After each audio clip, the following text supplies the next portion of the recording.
মানে আপনি যদি ঘর না ছাড়তে পারেন তাহলে বুঝবেন না দুনিয়াটা কেমন, দুনিয়া কিভাবে চলে, দুনিয়ার রঙ্গ তামাশা, দুনিয়ার সুখ দুঃখ কিছুই বুঝবেন না। আপনি ঘর থেকে বের হবেন, সাথে সাথে আপনি উপলব্ধি করতে পারবেন আপনার জীবনের মূল্য কি, আপনার জীবন কি।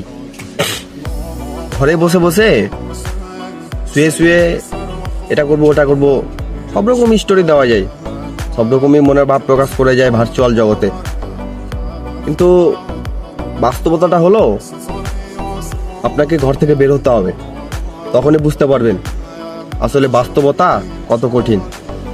এমনি এমনি দুনিয়া চলে না ভাই, দুনিয়া সেভাবেই চালায়।